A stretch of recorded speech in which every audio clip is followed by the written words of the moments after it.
Now,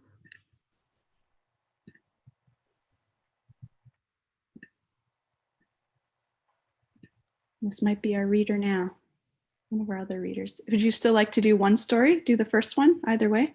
Yeah, I don't mind. Like if somebody has planned to do it, then that's no bother at all. Okay. Hello, Kara. Welcome. Hi, Hannah. And are you reading for us today or no? Oh, I'm just here to listen. Perfect. Welcome. Okay, so I'm going to share my screen. Welcome everyone to Stories for Hope, Healing, and Belonging. I would like to introduce Mel, who is a new member of this collective, this Storytime Collective. Hello. Mel works out of CKL, the City of Kawartha Lakes. And would you like to talk a little bit about your role and your connection to literacy, children's literature? Okay, I work at here at Community Living in Lindsay. I'm a resource consultant. I believe my title is Early Learning. What is my title? Early Learning Coordinator. Within our part of our work, my job, we are developing a children's library, an inclusive library of books to be shared with all of the childcare centres and all of the centres that we support, home childcare centre support, the Early On and the Boys and Girls Club. So the idea around this, the Travelling Tales, we call this collection of books, is to just to give more thought to the library of books that we have, and to see who is missing from the books, who are we not seeing in our libraries, and to really make the collection of books more inclusive, showing of different people and their experiences. So this is really how it started, just on a wish and needing money, and I applied, received a grant, and we've been able to purchase, I think it's 480 books, 485 books so far. And so it's a good beginning of a library. It's certainly not complete. There's so many lovely books and so much literature out there, but it's a lovely start to the books. And it's a way to think about just who is missing from books, and how can books be used to support children and support the curriculum within the rooms. Thank you. That was a beautiful description. I don't know we've ever taken the time to really articulate our goal, so thank you. That was perfect. Lovely. So it's really nice to know that there are these collections of books that are building in all of our communities in the region, so that hopefully educators who are in CKL or in Peterborough, or hopefully as we grow into Durham and some other areas, hopefully they'll all have access to some good quality children's literature, even if they don't have them within their own personal collections. So thank you for joining our Storytime series. And I'll just ask that everyone, yeah, okay, we've got everyone on mute to reduce background noise. And now I'll share my screen for our first story.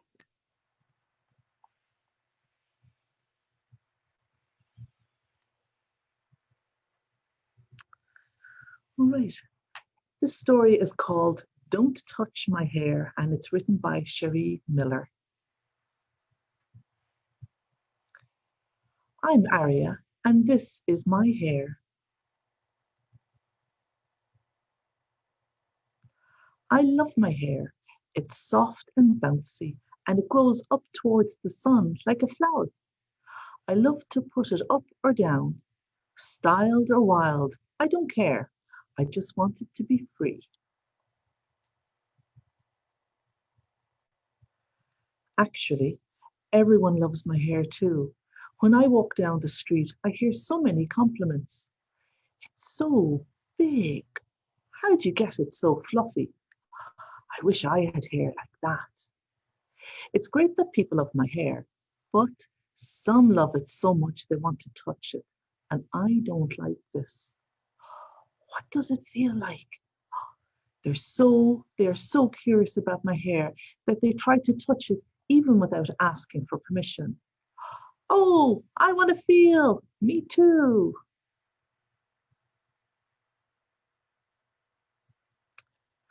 I get very good at avoiding hands. I have to start looking for ways to hide my hair.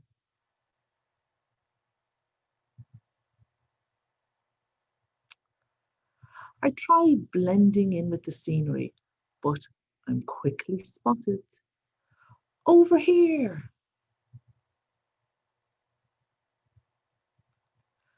I try hiding underwater, but that doesn't last long. Oh wow, I love your hair. Can I touch it?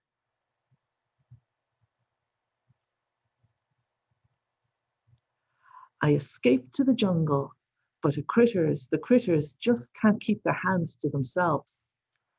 Let me touch. Me first. No, me.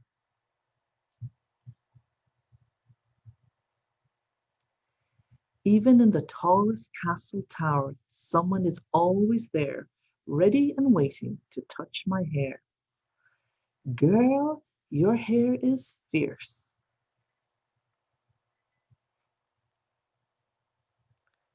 No matter how far I go, it doesn't seem to matter. How do you get it so big?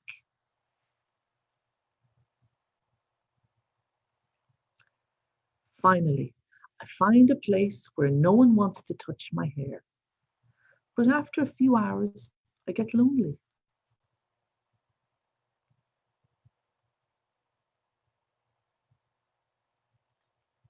I decide to go home.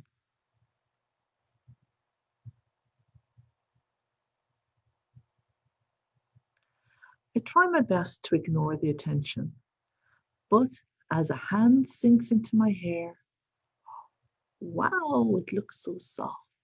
Oh, it's so soft.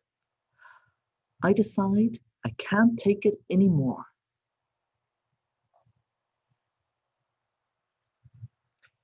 That's it. That's enough. Don't touch my hair.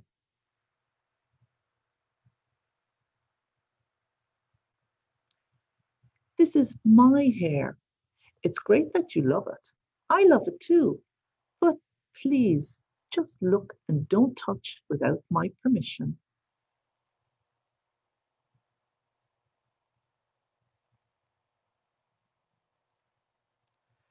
The next time someone wants to touch my hair, they ask, "Can I touch your hair?"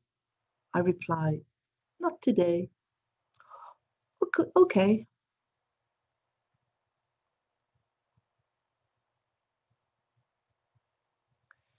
Now it feels great to walk down the street without anyone trying to touch my hair. My curls are free to reach for the sun, just like a flower. Some people still ask to touch my hair, but if I say no, they listen. How are you today? Hello. But if you ask nicely, sometimes I say yes.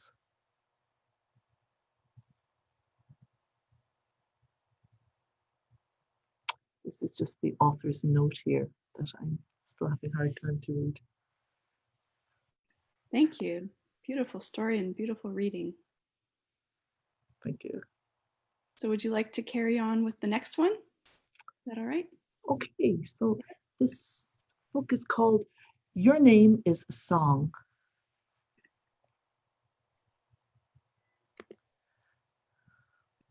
Oh.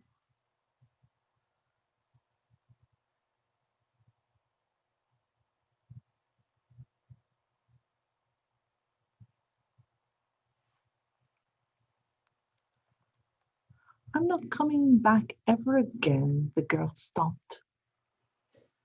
Please don't stomp unless, oh, sorry. Please don't stomp unless you're stepping in. A drill time, Mama said. Was your first day at school so bad? The girl looked down. No one could say my name.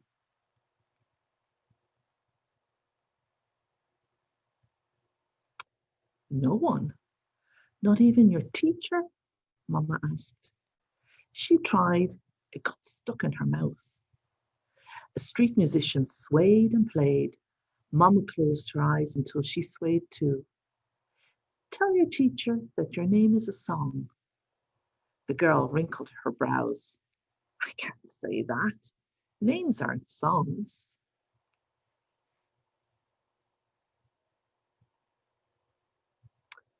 Sure they are. Take the time. Olumude. Olumude is a melody girl, and so is Kotoni. The girl whispered names. Tap a tap went her feet. Mamudu is a beat. Tandu way too stretches out like a love song.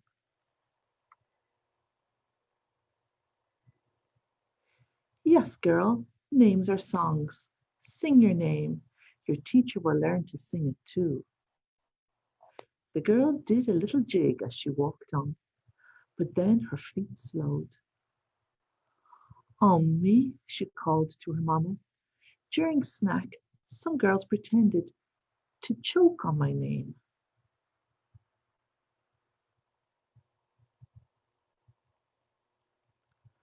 At the red light, a car boomed hip hop music, hip hop beside me. The bass poured from their heads to their toes, even into their chests. Pat, pat, pat, Mama patted her chest. Tell those girls some names must be said from here, not in the throat. Names come from the heart, the girl asked. Say the name Ha from there. You got to go deeper to say Ahaun.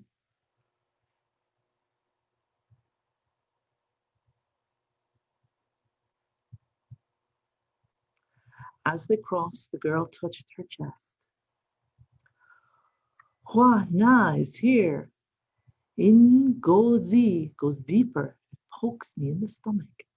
Yes, girl, from your heart, say your name. Those girls will learn to use their hearts too. The girl bopped to the beat as they walked on. In art, one boy's eyes got all wide when I said my name. Is my name scary?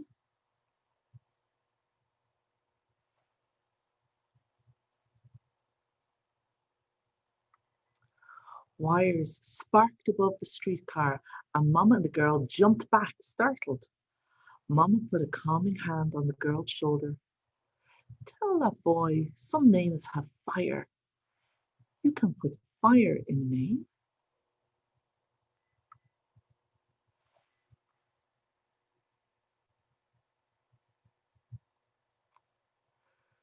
Kweku storms in on Wednesday and fire dances in Sagnica, Mama said. Names are that strong? The girl asked. Siomara fights as a battle in your mouth. Tongues bow to say, Bilkisi, Julong, Julong, lungs like a dragon, and Odom, Odom is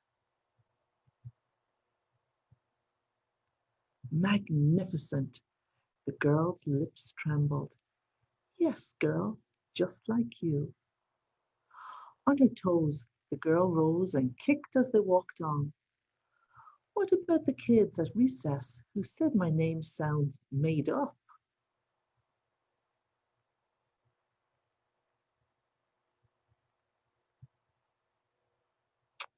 Mama pointed. Tell them that made up names come from there. From the sky, the girl asked. Made up names come from dreamers. Their real names were stolen long ago, so they dream up new ones. They make a way out of no way, make names out of no names, pull them out of the sky. The girl reached up to pull names too.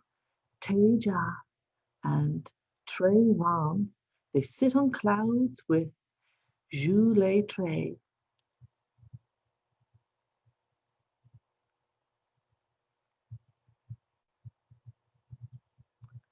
Mama nodded. And La Queen and Lumiku are the twinkle in the stars, the glimmer in the minds that think and tinker.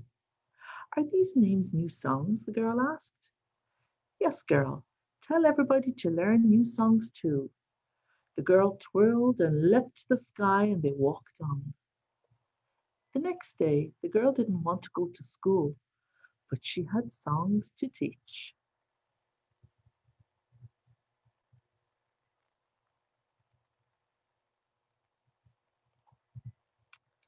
Line up, Miss Anderson. Miss Anderson hollered. The girl looked at the sky. She saw dreams and fire there.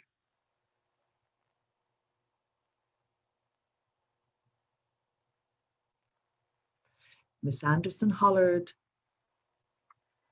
Benjamin. Tap a tap went the girl's feet. Here. Siobhan, to tap. Here. Olivia, tap a tap. Here.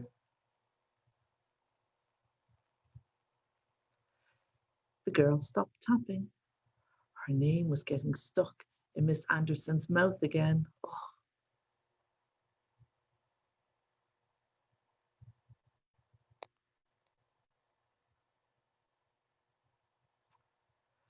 The girl sang. The whole class stared. What are you doing? Miss Anderson asked. I'm singing my name so you'll learn it.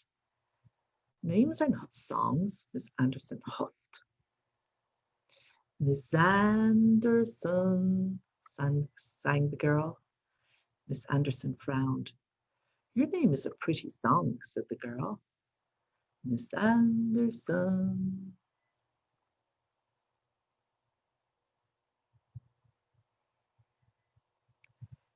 Miss Anderson's frown slowly turned into a smile. Why, thank you. What about me? Bob asked. What's my song? The girl belted out. Bob. Other kids asked their songs too. She sang their names. She sang and sang their names.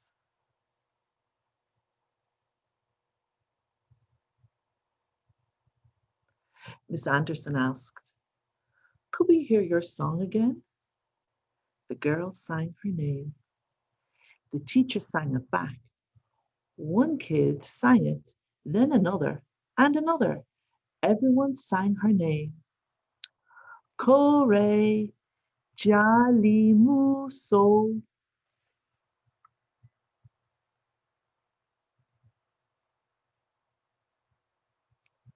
It was music to her ears. The end.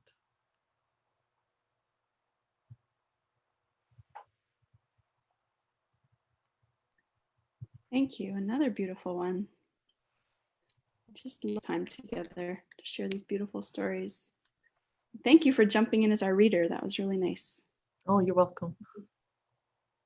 So is anyone on the call would like to share anything that you took from these stories or anything you'd like to discuss this group? I just say I bought the book Don't Touch My Hair. I bought that book for my niece last year actually.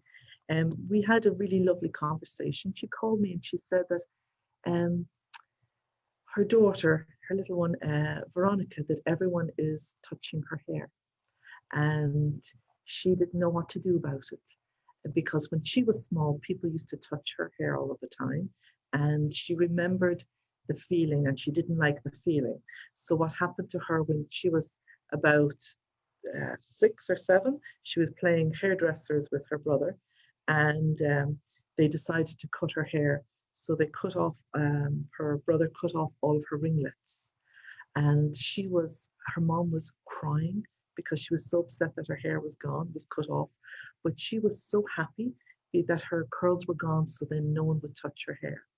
So that has stayed with her. And now her little one has, of course, beautiful, beautiful hair and everyone wants to touch it.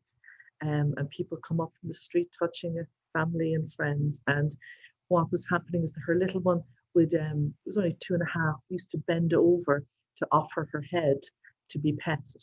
And so we had a talk about this and I explained that you have a right to say no. And it's very important for you to give, to show your daughter that she has a right to say no. And I said, I'm sure there's a book about it. And lo and behold, I found this book, Don't Touch My Hair. And it brought up a lot of conversation amongst our family and some friends, because wherever she went, she used to bring her little book, and people would just naturally start to read the story to her. And then they would get a little bit, oh, I'm guilty of this as well. But the book was very important, and I think very important to teach children that they have a right to their own body, and right to expect people to keep their hands off of their body. And I think especially for little girls, to have this autonomy, to know that that they have a right to say no, or that it's not okay to just put your hand out and touch somebody without asking permission. And it's been very very informative, and that book was really it's meant an awful lot to her. So I thought it was very interesting how just from our little conversation, me saying there must be something that exists. You can't have the only child that everyone wants to touch their hair. So the book is, I think, very, very supportive of children, and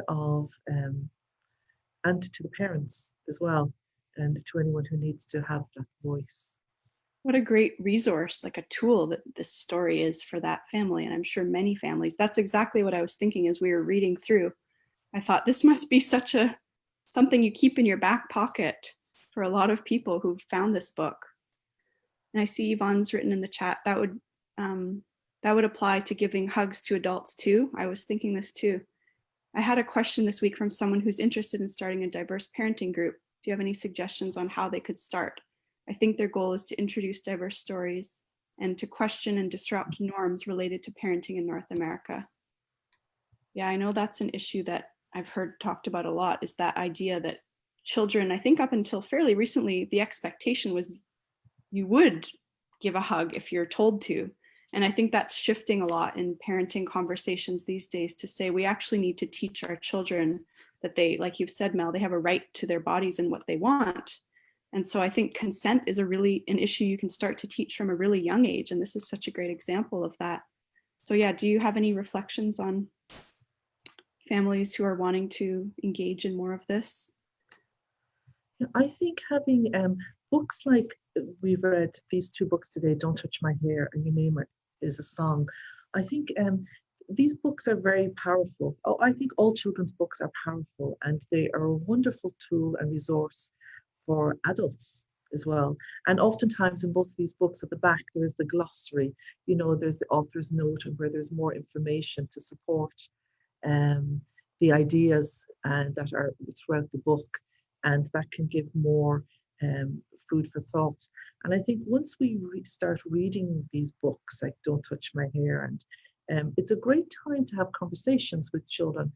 And I think just having the conversations, having that communication, this back and forth communication, and hearing children's ideas, hearing their thoughts on what they've read and what they see, and gaining insight. I think there's learning that happens from between children and adults. And you could start just with one or two books, and you grow those ideas. And then you start to make the connections between the ideas. And the story is that, the first Don't Touch My Hair, the child has a right to have, you can admire somebody's hair and even give them a compliment, but to take time to give consideration. Do you have a right to put your hand out and touch somebody? And that before, children were kind of more objects that you could tell what to do, or they didn't have a voice. These books give voice to children and give them words, and that kind of express what they're thinking and feeling. And I think they're very powerful in this, but it starts with just one or two books, and sitting, having the conversations and listening to children.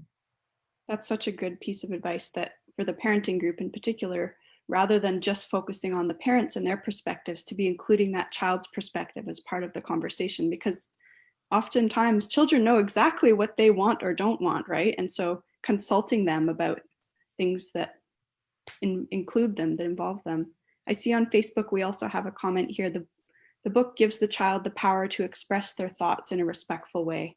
Yes, absolutely, Pat.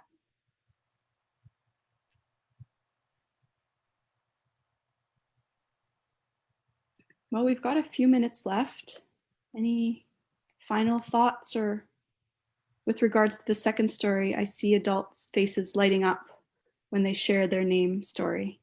Yeah, it's such an inclusive way to broach that subject, which a lot of people have, like, I think, anxiety over not wanting to pronounce someone's name wrong. So what a lovely way to say, hey, let's all sing our names.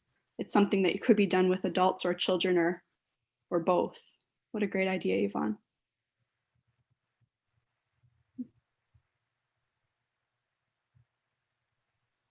So yes, we do try to keep these conversations between 12 and 12:30 so people can attend during their lunch or their lunch break. So if you have any further thoughts, it's been wonderful to have you, Mel. Thank you. You've really brought a beautiful lens to this conversation, and I really appreciate your jumping in and reading the stories.